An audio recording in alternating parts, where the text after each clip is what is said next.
Hey there, fellow history lovers. Boy, do I have an epic tale for you today.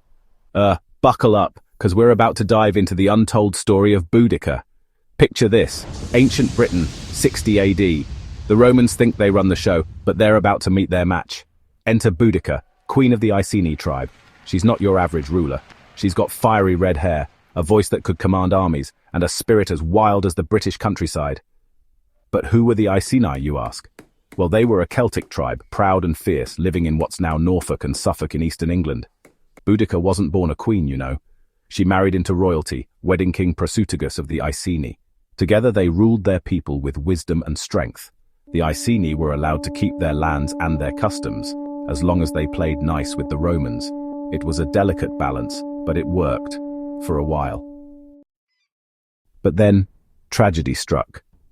King Prasutagus died, leaving Boudicca a widow with 2 young daughters. And that's when things started to go south. See, Prasutagus had this idea. He thought he could keep the peace by leaving his kingdom jointly to his daughters and the Roman emperor. Spoiler alert, it didn't work. The Romans saw their chance and boy, did they take it. They decided to annex the Iceni kingdom, treating it like just another conquered territory. But then, wham! The Romans decide to play dirty. They humiliate Boudicca, assault her daughters, and basically spit on everything the Iceni hold dear. I'm talking public flogging, destruction of property, and worse. The Romans thought they could break Boudicca's spirit. Big mistake. Huge. Now here's where it gets real. Boudicca's standing there, her world shattered, and she's got a choice to make. Roll over or fight back. And let me tell you folks, Boudicca chooses option B with a vengeance. She rallies her people, her eyes blazing with righteous fury. We are not here to submit to Roman tyranny. We are here to reclaim our freedom, our land, our people, our very souls cry out for justice. Boudicca doesn't just gather the Iceni. Oh no, she unites other tribes too. The Trinovantes, the Cornovii, maybe even the Durotriges.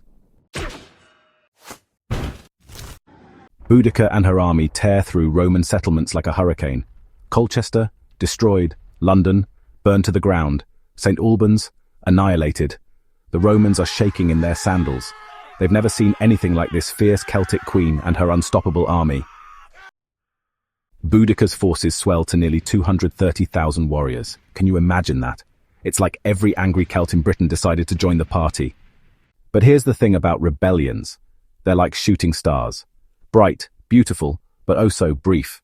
The Roman governor, Gaius Suetonius Paulinus, wasn't about to let this rebellion stand. He gathered his forces and prepared for a showdown. In the final battle, Boudicca faces off against a massive Roman force. It's like David versus Goliath, but this time, Goliath's got the upper hand. The location? Probably somewhere along Watling Street, an ancient British trackway. The stakes? Nothing less than the future of Britain. Boudicca's army outnumbered the Romans by more than 20-1. But the Romans had discipline, strategy, and some seriously heavy armor on their side. The battle was chaos incarnate. Imagine thousands of screaming Celtic warriors charging at the Roman lines, while Boudicca herself led from her war chariot.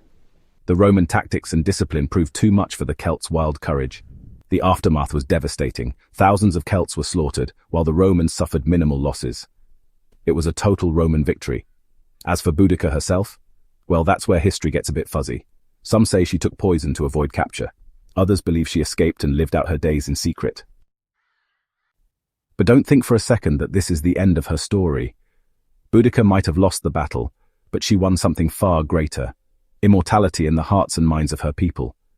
Her rebellion became a symbol of resistance, a rallying cry for freedom that echoes through the ages. In the centuries that followed, Boudicca's legend only grew. She became a national hero, a symbol of British courage and resilience. Boudicca's story has inspired countless books, movies, and even TV shows. She's like the original warrior queen, paving the way for all the fierce female leaders who came after her. So what can we learn from Boudicca's story? Well, for one, never underestimate a mother's fury. And 2, freedom is worth fighting for no matter the odds. So the next time someone tells you to back down from a fight, just remember Boudicca. Sometimes, it's not about winning, it's about standing up for what's right, no matter the odds. And that, my friends, is the untold story of Boudicca, the queen who dared to defy an empire and changed history forever.